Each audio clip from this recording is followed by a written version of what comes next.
The nurse had just placed the warm, crying bundle of joy into Evelyn's arms. She was exhausted, sweaty, and happier than she had ever been in her life. She looked up, expecting to see tears of joy in her husband's eyes. Instead, she saw his mother standing at the foot of the bed, holding a manila envelope. Beatrice didn't ask to hold the baby. She didn't ask how Evelyn was. She simply threw the envelope onto Evelyn's legs. "Sign it, Evelyn," she sneered. "The paternity test is pending, but the divorce is non-negotiable." Evelyn looked at her husband, Richard, silently begging him to say something. He just checked his watch. They thought they were discarding a poor, helpless orphan. They had no idea they had just declared war on the owner of the very hospital they were standing in. The sterile smell of the hospital room usually brought people comfort, a sign of cleanliness, of care. But in room 402 of St. Jude's Medical Center, the air was thick with a toxicity that no disinfectant could scrub away. Evelyn Sterling lay back against the pillows, her body aching with a profound, bone-deep weariness. It had been 14 hours of labor, 14 hours of agony to bring a new life into the world. In her arms lay Leo, a tiny, red-faced miracle wrapped in a standard-issue hospital blanket. His little chest rose and fell in a rhythm that should have stopped the world. "He's beautiful, isn't he, Rick?" Evelyn whispered, her voice raspy. She looked toward the window where her husband, Richard Thornton, stood. Richard didn't turn around. He was staring out at the parking lot, his knuckles white as he gripped the windowsill. He was wearing the navy blue Armani suit Beatrice, his mother, had picked out for him. He always looked impeccable, but today his posture screamed cowardice. "Richard!" A sharp, icy voice cut through the silence. Beatrice Thornton stepped out from the shadows near the door. The matriarch of the Thornton real estate empire was dressed as if she were attending a board meeting, not the birth of her first grandchild. Her pearls were real, her Chanel suit was tailored to within an inch of its life, and her expression was one of someone who had just stepped in something unpleasant. "Look at me when I'm speaking to you, Evelyn," Beatrice commanded. Evelyn tightened her hold on Leo. "Beatrice, I didn't know you were here. Where are the flowers? Or maybe a congratulations?" Beatrice let out a dry, humorless laugh. She walked to the foot of the bed, her heels clicking ominously on the linoleum floor. In her manicured hand, she held a thick, brown envelope. "Congratulations," Beatrice scoffed. "For what? For trapping my son with a child that probably isn't even his?" Evelyn felt the blood drain from her face. "Excuse me? This is Richard's son. This is your grandson." "We'll see about that," Beatrice said, tossing the envelope onto the bed. It landed heavily against Evelyn's legs. "But that is a matter for the lawyers. This," she pointed a jagged red fingernail at the envelope, "is for now. Sign it." Evelyn's hands trembled as she reached for the envelope. She opened the clasp, pulling out a stack of legal documents. The bold text at the top made her breath hitch. "Petition for dissolution of marriage." "Divorce?" Evelyn gasped, looking from the papers to Richard's back. "Rick, what is this? We just had a baby." Richard finally turned around. His face was pale, his eyes avoiding hers. "I'm sorry, Eve. We think it's for the best." "For the best?"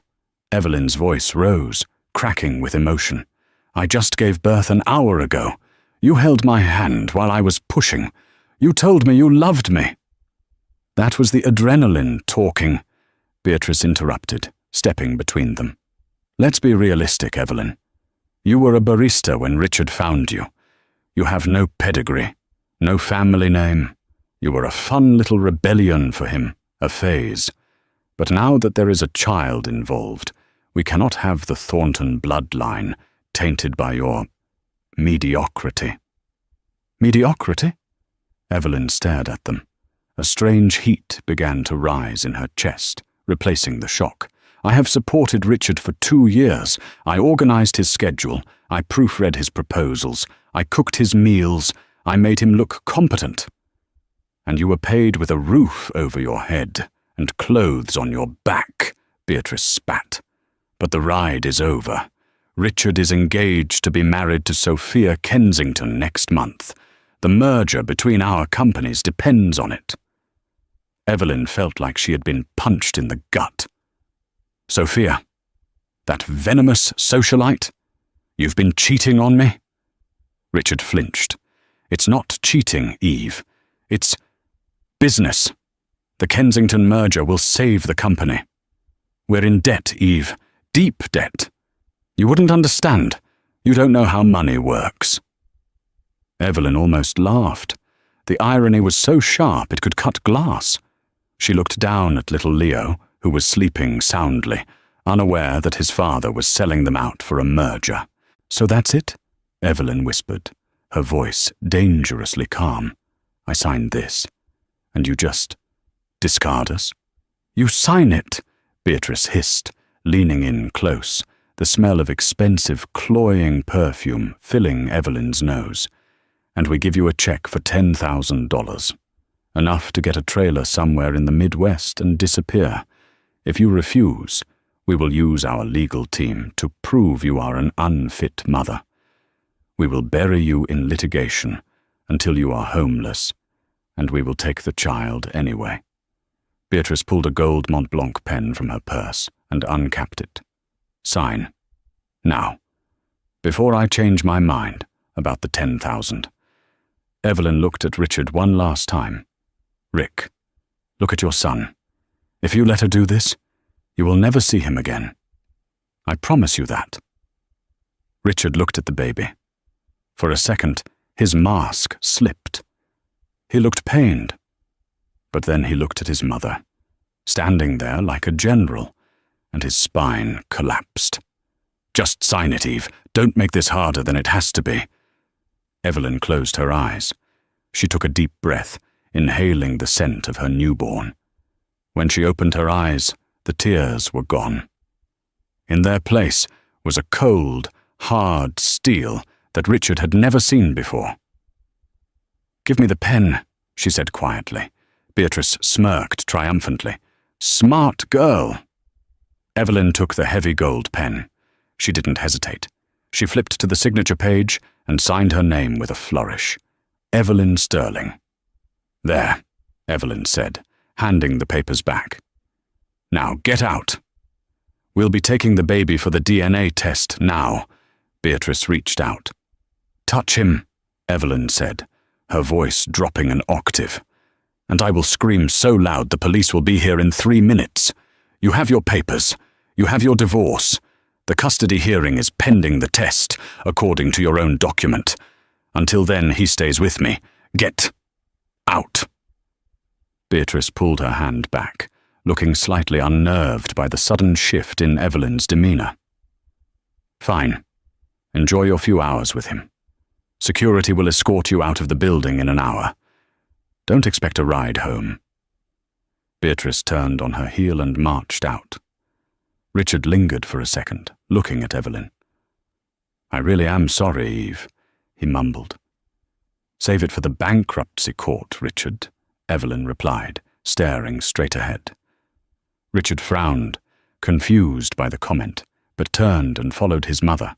The heavy door clicked shut, leaving Evelyn alone with the hum of the medical equipment.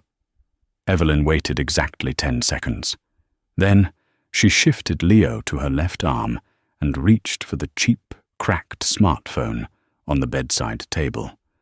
The burner phone she used for her life as a housewife. She ignored it and reached into the hidden lining of her diaper bag, pulling out a sleek, black satellite phone that looked like a piece of military hardware. She dialed a single number. This is Sebastian. A crisp, British voice answered on the first ring.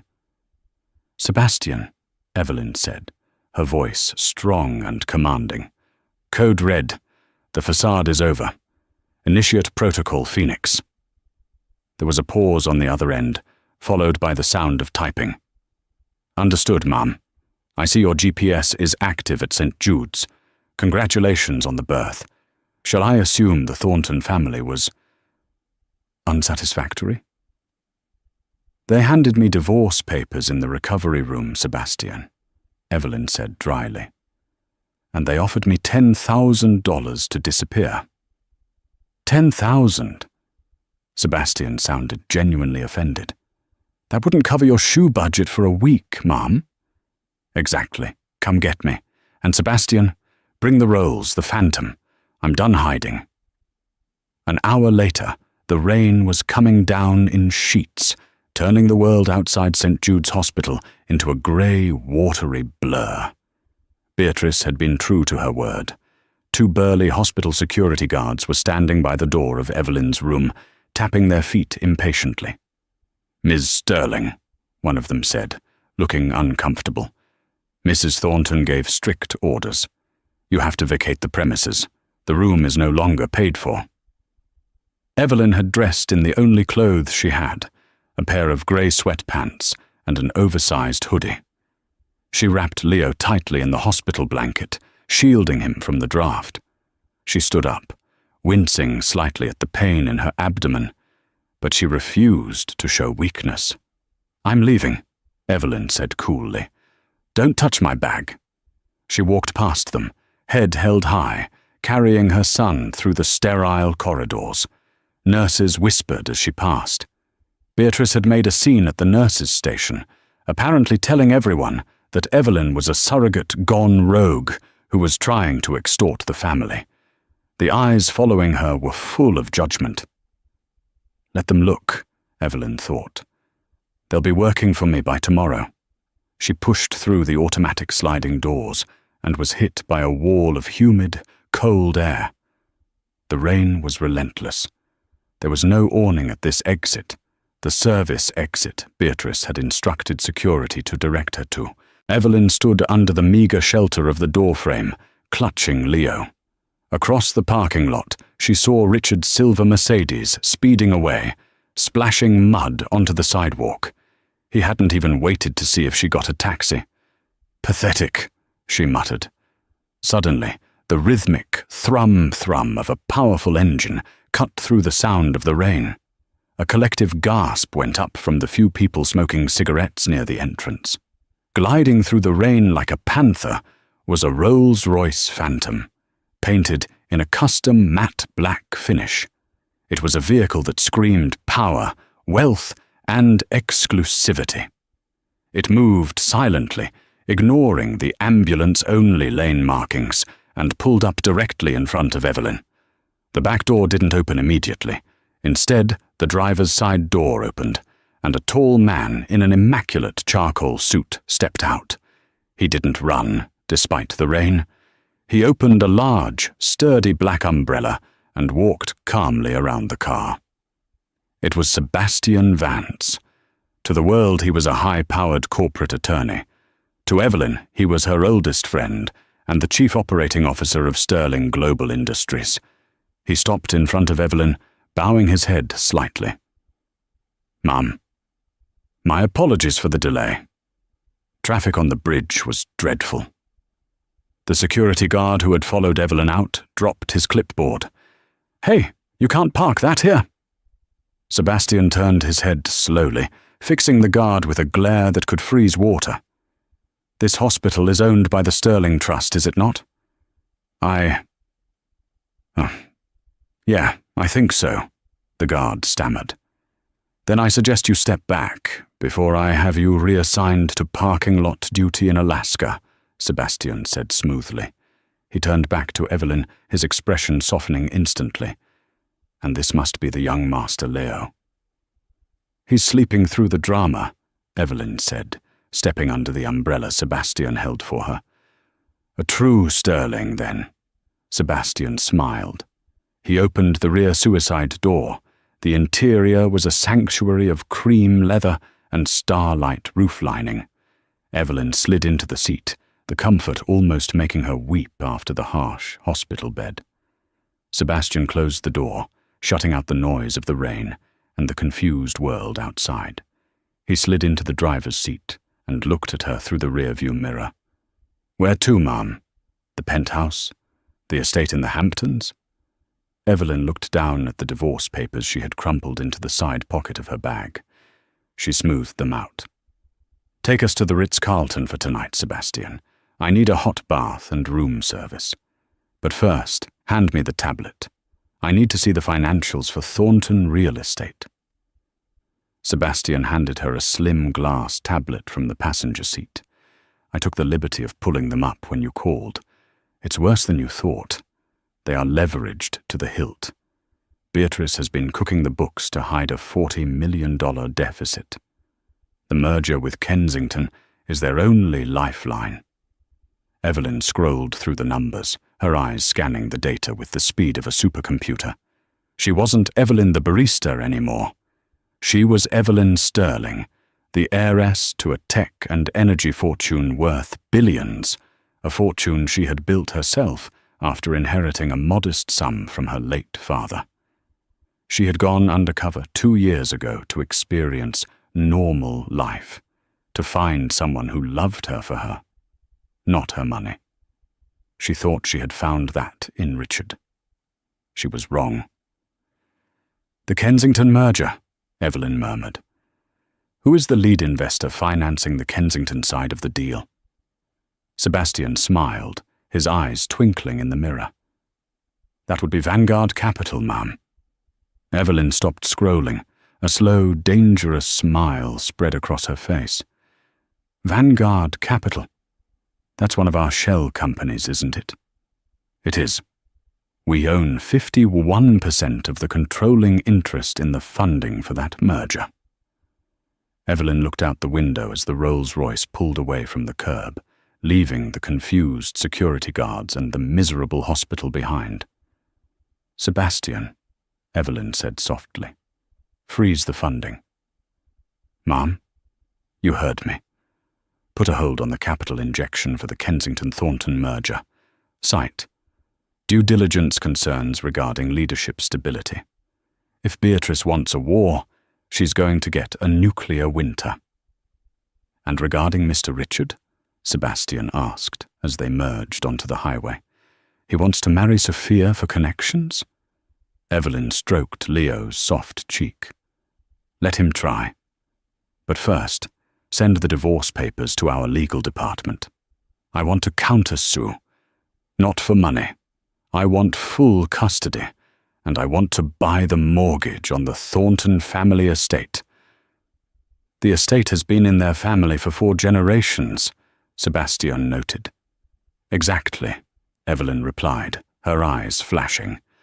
"By the time Leo starts walking, I want that house to be his playroom, and I want Beatrice to be the one who hands me the keys." The car sped up, disappearing into the city lights. Evelyn Sterling was back, and she had a list. The presidential suite at the Ritz-Carlton was larger than the entire apartment Evelyn had shared with Richard. It was a world of Italian marble, Egyptian cotton, and panoramic views of a city that was currently being battered by the storm. Sebastian had arranged everything with his usual terrifying efficiency. A team of private pediatric nurses had been interviewed and vetted within 20 minutes of their arrival, and the most qualified candidate, a gentlewoman named Mrs. Higgins, who used to care for royalty, was currently settling Leo into a bespoke bassinet in the adjoining nursery. Evelyn stood under the rainfall shower, scrubbing her skin raw. She wanted to wash away the scent of the hospital, the feel of the cheap polyester gown, and the phantom sensation of Richard's hand holding hers during labor, a hand that belonged to a man who had already sold her out. She stepped out of the shower and wrapped herself in a plush fret bathrobe. When she entered the living area of the suite, Sebastian was waiting with a tray of smoked salmon, herbal tea, and a stack of fresh dossiers. "The DNA sample for Master Leo has been dispatched to the lab," Sebastian reported, pouring the tea. "We paid the expedite fee. Results in 24 hours, though we already know the outcome." Evelyn sat on the velvet sofa, tucking her legs underneath her. Beatrice needs that test to fail. It's her only moral justification for tossing us out. Morality is not a currency Beatrice Thornton trades in, Ma'am. Only leverage. Sebastian handed her a cup. Speaking of which, the hold on the Vanguard capital funding has been executed. The automated notification system just sent the alert to the Thornton Real Estate CFO. Evelyn took a sip of tea, the warmth spreading through her chest. What time is it? 7:30 p.m. They will be at dinner. Evelyn closed her eyes, visualizing the scene. The Thornton Manor, a sprawling, drafty estate in Greenwich that smelled of old money and decaying mahogany. They always ate at 7:30 sharp, Beatrice at the head of the table, Richard at her right. And tonight, the empty chair at his left wouldn't be empty. Sophia Kensington will be there, Evelyn stated. It wasn't a question. Indeed, her social media feed indicates she is celebrating a new chapter with my love, Ricky. She posted a picture of a sapphire engagement ring an hour ago. Evelyn's cup rattled slightly against the saucer. He proposed? Today? The day his son was born? It appears Beatrice didn't want to waste any time cementing the deal. A single tear escaped Evelyn's eye, hot and fast. She wiped it away angrily. This was the hardest part, the realization that her 2-year romance hadn't just ended. It had been a performance. Richard hadn't just fallen out of love. He had been actively auditioning her replacement while she carried his child. "Why did I do it, Sebastian?" she whispered. "Why did I hide who I was?" Sebastian softened. He sat in the armchair opposite her. "Because after your father, Harrison Sterling, passed away, you were the richest 22-year-old on the eastern seaboard. Every man who approached you saw dollar signs. Not Evelyn. You wanted what your parents had. True affection. Unconditional love. And I found a con artist with a weak chin and a mummy complex," she said bitterly. "You found a lesson, Ma'am. A very expensive lesson for Mr. Thornton." Sebastian stood up, his professional demeanor returning. "Rest now. Tomorrow, the war begins in earnest. I've arranged for a wardrobe stylist to be here at 8 a.m. The sweatpants, with respect, must go." At that precise moment, in the dining room of Thornton Manor, the mood was celebratory. Crystal glasses clinked under the light of a massive chandelier. Beatrice was positively beaming, a rare sight. She raised her glass of Dom Perignon. To new beginnings, and to trimming the fat. Richard, looking slightly flushed from the wine, clinked his glass against Sophia Kensington's. Sophia was everything Evelyn wasn't. Loud, blonde, and draped in logos. Her father owned Kensington Logistics, the company that was supposed to save Thornton Real Estate from sinking. "Oh, Beatrice, stop," Sophia giggled, admiring the sapphire on her finger. "You make it sound like we murdered someone. Richard just finally came to his senses." She leaned over and pecked Richard on the cheek. "Didn't you, Ricky?" Richard smiled weakly. "Right. Yeah. It's for the best." He kept checking his phone, half expecting a text from Evelyn, begging to be let back in. But there was nothing. "I still can't believe she actually signed," Beatrice gloated, slicing into her medium-rare filet mignon. "I thought she'd put up more of a fight. Just goes to show, those types of girls always have a price. $10,000 and she practically ran out the door." "What about the baby?" Sophia asked, wrinkling her nose. "I mean, we aren't keeping it, right? That doesn't fit with our 5-year plan, Ricky. We'll put it up for adoption quietly once the paternity test comes back negative," Beatrice said dismissively. "Or, if by some tragic twist of fate it is Richard's, we'll pay the girl off to keep it away from here." We don't need that baggage. Richard winced. Mother, it is a boy. And he looked. He looked like a mistake, Richard, Beatrice snapped. Focus. Tomorrow the funding from the Kensington merger hits our accounts. $40 million. We can finally pay off the bridge loans from Deutsche Bank and stabilize the stock. Just then, Beatrice's personal phone, which sat face up on the table, buzzed violently. It was a priority alert email. Beatrice frowned. She hated interruptions during dinner. She picked it up, adjusting her reading glasses. As she read the subject line, the color drained from her face, leaving her makeup looking like a grotesque mask.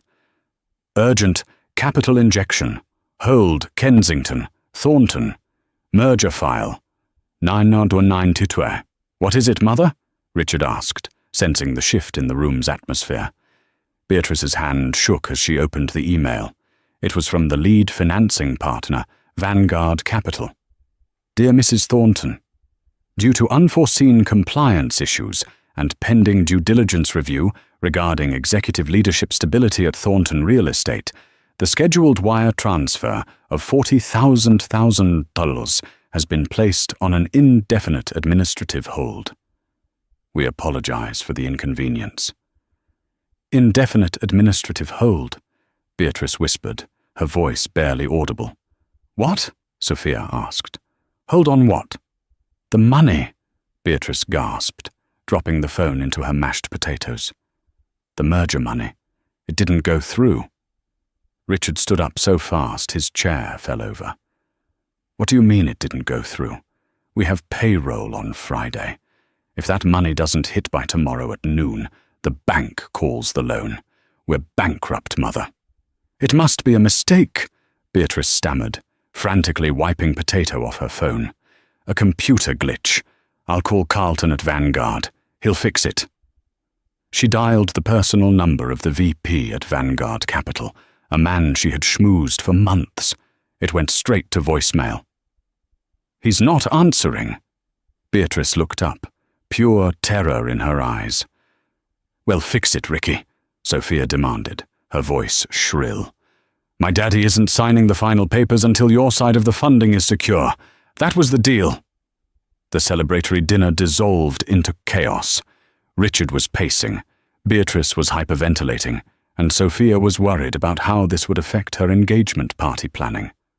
None of them suspected that the compliance issue was currently sitting in a penthouse 10 miles away, drinking chamomile tea and watching their world begin to burn.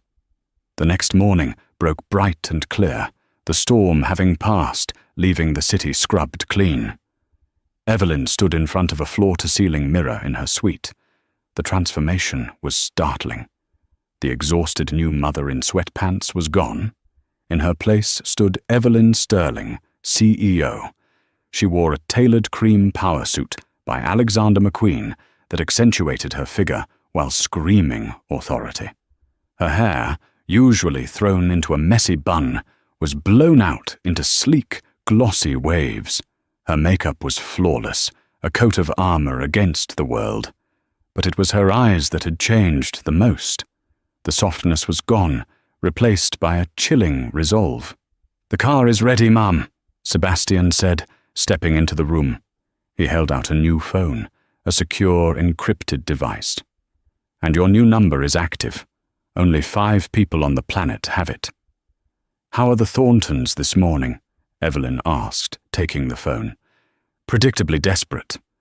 Beatrice has been calling the Vanguard offices every 10 minutes since 6 a.m. They have her on hold indefinitely.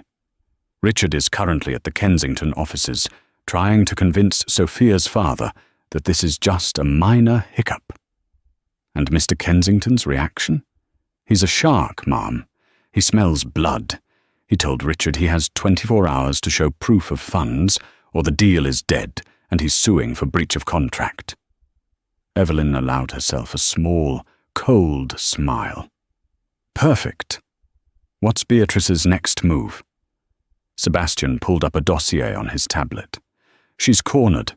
The major banks won't touch her with the Deutsche Bank loan looming. She's reaching out to secondary lenders, high interest, predatory types. She has a meeting at 11 a.m. with a firm called Ironclad Capital Partners. They are notorious for loan-to-own schemes. They'll give her enough rope to hang herself, then take the company properties as collateral. Ironclad, Evelyn mused, adjusting the cuffs of her blazer. Who owns them? It's opaque, a shell company registered in the Cayman Islands. But their stateside broker is a man named Marcus Thorne. Sleazy, but effective. Evelyn walked over to the bassinet and kissed sleeping Leo on the forehead. He smelled of milk and innocence. Mrs. Higgins, I'll be back in 2 hours. Guard him with your life. Of course, Miss Sterling, the nanny replied quietly. Evelyn turned to Sebastian. Get Marcus Thorne on the phone. Tell him I want to buy Beatrice Thornton's debt before she even signs the paperwork. Sebastian raised an eyebrow. That will cost a significant premium, ma'am. Ironclad will want their pound of flesh. Offer them double their usual interest rate for an immediate buyout of the contract rights.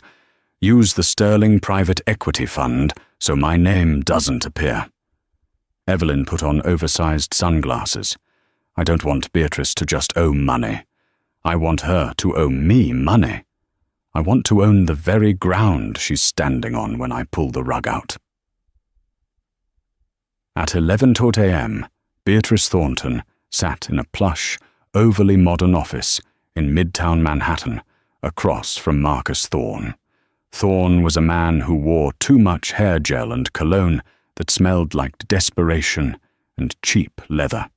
It's a standard bridge loan, Mrs. Thornton, Thorne said, sliding a thick document across the glass table. He smiled, showing too many teeth. $10 million, immediate liquidity. The interest rate is adjusted for the risk profile. Beatrice looked at the rate. 18%. It was highway robbery. This is extortion, Marcus. My company is sound. We just hit a snag with Vanguard. A $40 million snag, Thorne countered. Word on the street is you're taking on water fast, Beatrice. You sign this, you make payroll, you keep the lights on for another month. You don't sign it, the Kensington deal dies today. Beatrice's hand shook. She had no choice. She had spent a lifetime building the Thornton name, and she wouldn't let it collapse because of a momentary cash flow issue. She picked up the pen. Fine. But when the Vanguard money comes through next week, I'm refinancing immediately. Of course, Thorne waved his hand dismissively. Beatrice signed the papers. She felt sick to her stomach. 20 minutes after Beatrice left, grinning with relief that she had secured a lifeline, Marcus Thorne's phone rang. He listened for a moment, his smile widening. Yes, the paperwork is signed. The ink is still wet. Double the interest. Cash transfer today. Thorne laughed. Mr. Vance, it's a pleasure doing business with you. Tell your anonymous client that they just bought themselves $10 million of very distressed debt.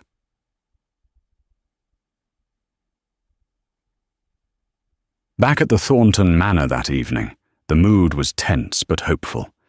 Beatrice had lied to Richard, telling him she secured a low-interest loan from an old friend. Richard was pacing the living room. Sophia is furious, Mother. Her dad is threatening to pull out anyway because of the instability. I need that DNA test back so we can officially get rid of Evelyn and the brat. Sophia doesn't want any loose ends before the wedding. The lab said end of day today, Beatrice said, sipping a martini. She felt safer now that she had the $10 million in the bank. Stop whining, Richard. We handle crises. That's what Thorntons do. We discarded the trash, and now we are securing the future. Just then, the doorbell rang. It was a courier. Richard signed for the envelope and ripped it open. It's the results. Beatrice stood up, walking over to him. Well, read it. 0% probability, correct? Then we call our lawyer and have him file the fraud charges against her." Richard stared at the paper. His face went completely slack. He read it again. Then a third time. "Richard, speak!" Beatrice snapped. Richard slowly looked up at his mother. He looked ill. "Probability of paternity. 99,999%. Beatrice snatched the paper from his hand. She stared at the numbers, her mind unable to process them. This is impossible," Beatrice whispered. "She bribed someone. That little gold-digging waitress bribed the lab." "With what money, Mother?" Richard asked, his voice hollow. "We gave her nothing. She left with sweatpants and a bus pass. I don't care how she did it. This changes nothing." Beatrice crumpled the paper. "We will demand a retest. Court-ordered. We will drag this out until she starves." Richard sank onto the sofa. A strange feeling was bubbling up inside him.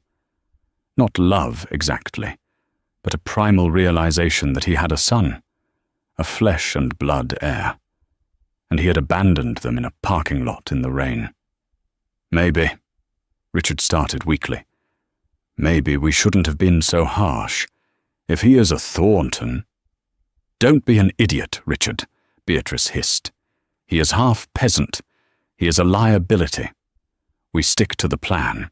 We get the Kensington money, we marry you to Sophia, and we bury Evelyn in legal fees until she hands the child over for a reasonable settlement and disappears." Beatrice's phone pinged. It was an email notification from her bank. "Finally," she murmured. "That must be the transfer confirmation from Ironclad." She opened her banking app.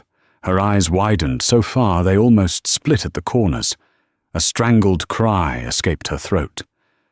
"Mother? What now?" Beatrice held up the phone, her hands shaking uncontrollably. The screen showed the Thornton real estate operating account. The balance was negative. "The 10 million from Ironclad hit the account," Beatrice choked out. And then, 2 minutes later, it was garnished. "Garnished? By who?" Richard yelled, rushing to her side. Beatrice stared at the transaction history. The massive withdrawal carried a simple, terrifying memo. "Garnishment notice, Deutsche Bank, loan default, acquired by Sterling Global Holdings." "Sterling Global Holdings?" Richard asked, confused. "Who are they? They bought our debt from Deutsche Bank." Beatrice looked like she was having a stroke. She recognized the name. Everyone in finance recognized the name. Sterling Global was the apex predator of the corporate world. "Why would Sterling Global be interested in us?" Beatrice whispered, true terror finally setting in. "We're ants to them." In the penthouse at the Ritz-Carlton, Evelyn watched the real-time banking alert flash on Sebastian's tablet. The first domino had fallen. The 10 million Beatrice borrowed to save herself had been instantly swallowed up by the debt Evelyn had purchased an hour earlier. Evelyn picked up her tea. "Sebastian, send Beatrice a standard foreclosure notice on the manor. Give her 30 days to vacate. Let's see how high society she feels living in a motel." 3 days had passed since the Thornton accounts were frozen. For Beatrice, they were 72 hours of hell. She had been forced to pawn her collection of vintage Cartier jewelry just to pay the catering deposit for the engagement party. Cancelling the party was not an option. In Beatrice's mind, perception was reality. If the world saw Richard and Sophia celebrating, the creditors would back off, assuming the Kensington merger money was imminent. The party was set for Friday night at the Pierre, one of Manhattan's most exclusive hotels. "Smile, Richard," Beatrice hissed, pinching her son's arm as they stood in the receiving line. "You look like you're at a funeral." Richard adjusted his tie. He looked thinner, haggard. "I can't reach Evelyn, Mother. Her phone is disconnected. The apartment is empty. I went by there today. She's gone." "Good riddance," Sophia interjected, sipping champagne. She was wearing a dress that cost more than most cars, but it hung awkwardly on her frame. She probably went back to whatever trailer park she crawled out of. Forget her, Ricky. Tonight is about us. The ballroom was filling up with New York's elite. Senators, tech moguls, and real estate tycoons. But the atmosphere was tense. Rumors of the Thornton financial troubles were circulating. People were whispering behind their hands. Then, the room went silent. The heavy oak doors at the main entrance swung open. Usually, guests arrived in a trickle. But the woman entering now commanded the attention of an entire army. It was Evelyn. But it wasn't the Evelyn they knew. This woman was a vision of vengeance wrapped in crimson silk. She wore a custom Versace gown that clung to her curves, a dramatic slit revealing a leg that seemed to go on forever. Around her neck hung the Star of the East, a diamond necklace so rare that even Beatrice gasped when the light hit it. She wasn't alone. On her arm was Sebastian Vance, looking devastatingly handsome in a tuxedo. Behind them trailed two large bodyguards who looked like they ate concrete for breakfast. "Who is that?" Mr. Kensington, Sophia's father, asked, squinting through his glasses. "She looks familiar." "That," Beatrice choked, her champagne glass trembling. "That is the help." Evelyn didn't wait in line. She walked straight into the center of the room, her head held high.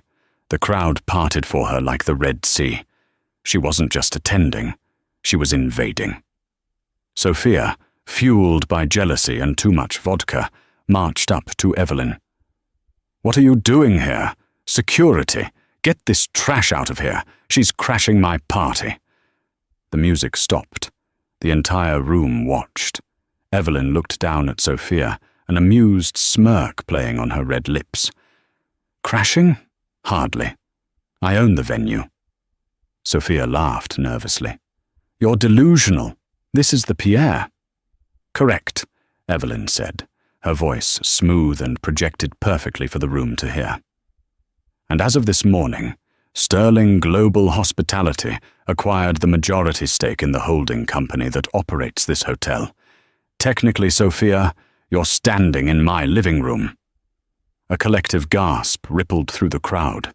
Mr. Kensington stepped forward, his eyes wide. "Sterling Global, you represent the Sterling family." Sebastian stepped forward. "Correction, Mr. Kensington. She is the Sterling family. May I present Evelyn Sterling, chairwoman and CEO of Sterling Global Industries." Beatrice dropped her glass. It shattered on the marble floor, the sound echoing like a gunshot. "Sterling," Richard whispered, staring at his wife, his estranged wife, as if he were seeing a ghost. "Harrison Sterling's daughter? The heiress?" Evelyn turned her gaze to Beatrice. It was cold enough to freeze magma. "Hello, Beatrice. I received the foreclosure notice I sent you. I assume you're enjoying your last 30 days at the manor?" "You," Beatrice stammered, her face turning a blotchy purple. "You lied. You deceived us. You played the poor orphan." "I didn't lie," Evelyn said calmly, stepping closer so only the family could hear. "I told you I had no family. That is true. My parents are dead. I told you I wanted a simple life. That was true. But you didn't want simple, did you? You wanted money. You treated me like a stray dog because you thought I had no value." She leaned in, her voice a whisper of steel. "You wanted a fortune, Beatrice. Well, now you have my full attention, and I promise you I am much more expensive as an enemy than I ever was as a daughter-in-law." "Ricky, do something," Sophia screeched, realizing her engagement spotlight was being stolen. "She's lying. She's just a barista." Mr. Kensington silenced his daughter with a sharp look. He walked up to Evelyn, extending his hand, ignoring his own future son-in-law. "Ms. Sterling, I had no idea. I've been trying to get a meeting with your acquisition team for months regarding my logistics fleet."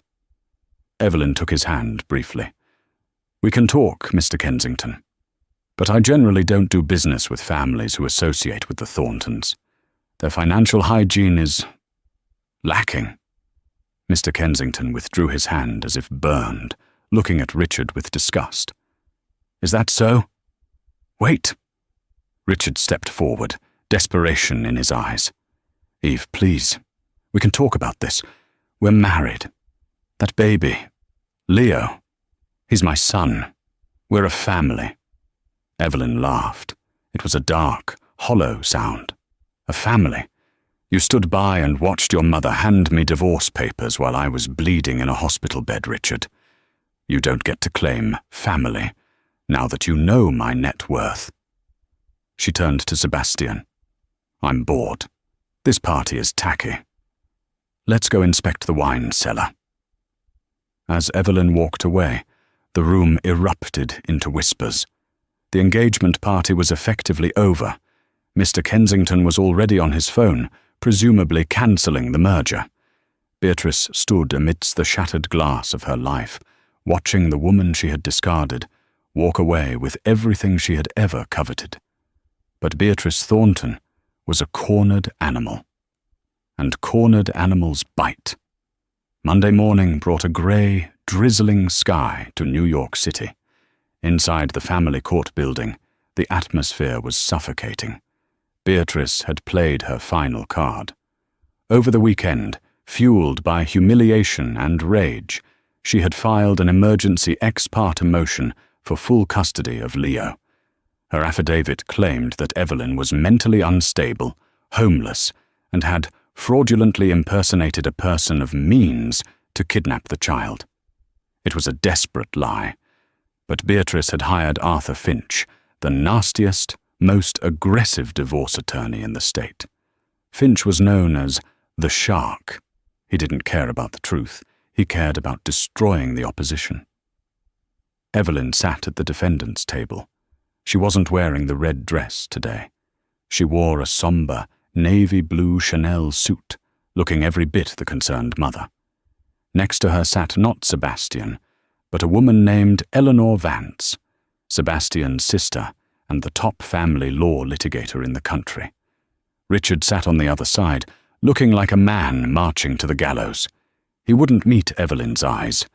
Beatrice sat behind him, her face a mask of stony determination.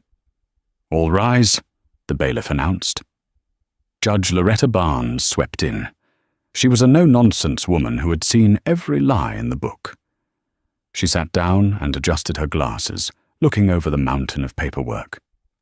"We are here on an emergency motion regarding the infant, Leo Thornton," Judge Barnes said. "Mr. Finch, you represent the father. You are claiming the mother is unfit?" "We are, Your Honor," Finch boomed, standing up and buttoning his jacket. "The mother, Evelyn Sterling, or whatever alias she is using today, has no fixed address. She fled the hospital against medical advice hours after birth. She has no employment. My clients, the Thorntons, are a prominent, stable family with the means to provide for the child. We believe the child is in imminent danger of neglect." Judge Barnes looked at Evelyn. "Ms. Vance, does your client wish to respond?" Eleanor Vance stood up calmly. "Your Honor, the allegations are not only false, they are defamatory. Ms. Sterling left the hospital because she was evicted by the child's grandmother immediately after giving birth." "Objection!" Finch yelled. "Hearsay!" "I have the hospital security logs," Eleanor said, sliding a document to the bailiff. "And regarding the no fixed address claim," Beatrice leaned forward and whispered to Finch. "She's staying at a hotel. Push the instability angle. Judges hate hotels." Finch nodded. "Your Honor, living out of a suitcase in a hotel is hardly a stable environment for a newborn. The Thorntons have a multi-million-dollar estate with a dedicated nursery. The choice is clear." Judge Barnes looked at Evelyn. "Ms. Sterling, where are you currently residing?" Evelyn stood up. "For the past few nights, I have been at the Ritz-Carlton, Your Honor." Beatrice smirked. "Got her?" "However," Evelyn continued, her voice steady, "that was while my primary residence was being prepared. As of this morning, Leo and I are residing at 1040 Fifth Avenue, the penthouse." The courtroom went silent. 1040 Fifth Avenue was one of the most expensive buildings in New York. The penthouse hadn't been on the market for decades. "The Jacqueline Kennedy Onassis building?" The judge raised an eyebrow. "You are renting." "I purchased it, Your Honor. Cash. Yesterday." Beatrice let out a loud gasp. "She's lying. She's a barista. She makes minimum wage." "Order!" Judge Barnes slammed her gavel. "Mrs. Thornton, one more outburst and you will be removed." Eleanor Vance handed another thick folder to the bailiff.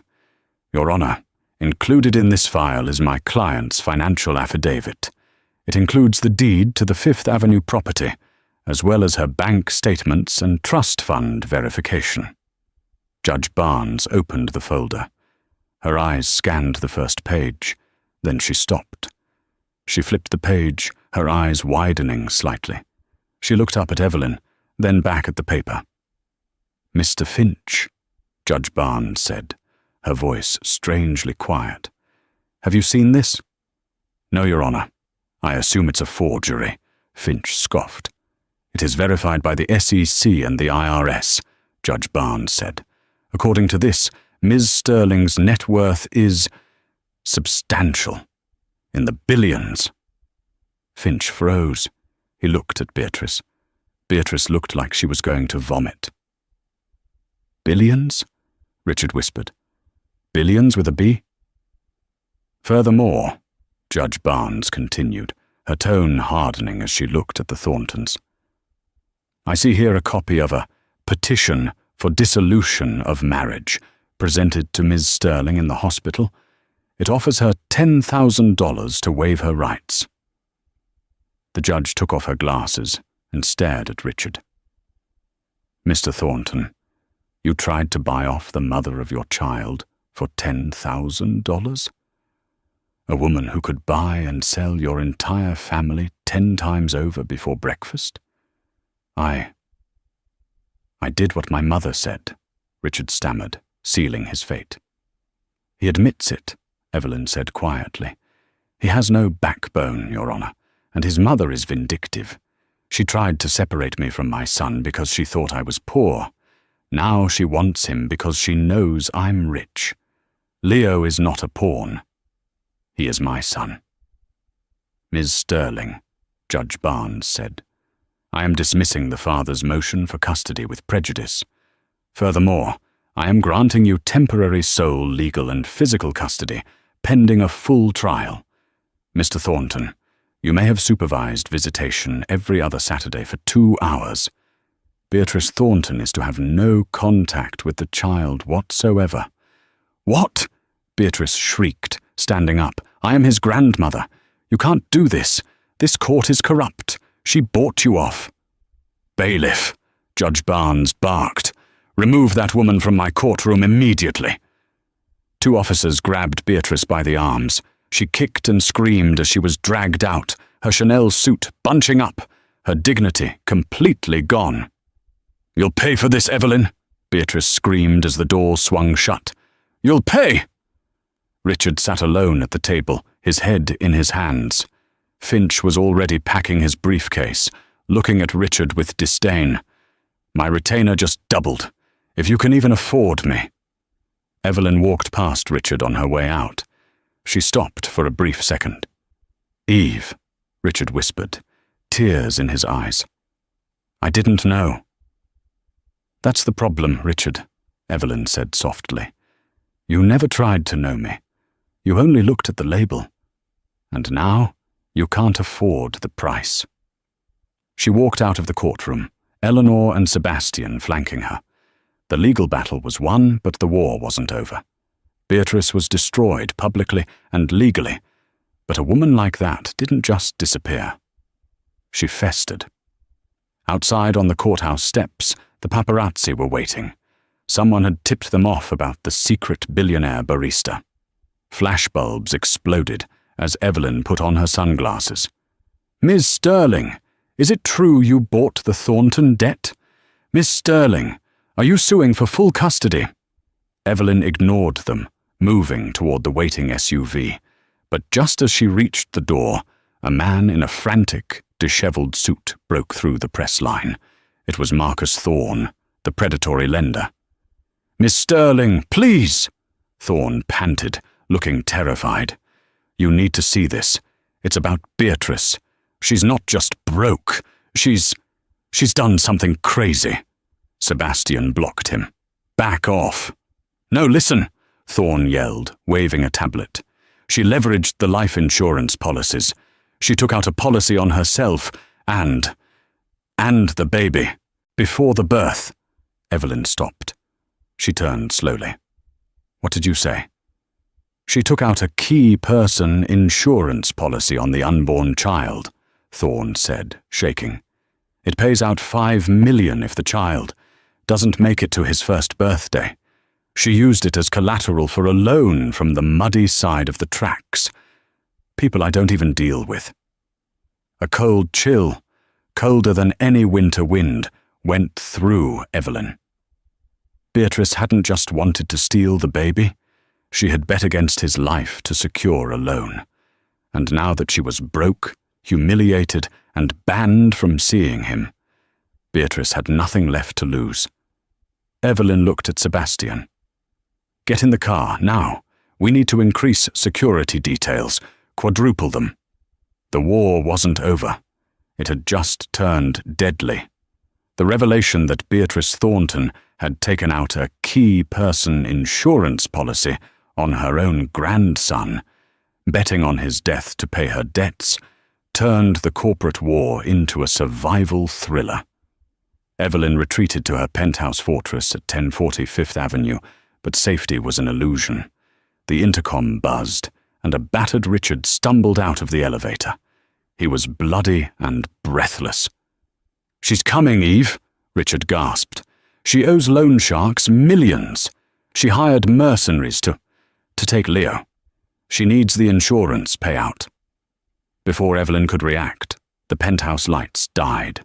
The service elevator, which Beatrice knew the override codes for, blasted open. Beatrice stormed in, looking deranged, wielding a revolver and flanked by 2 armed men.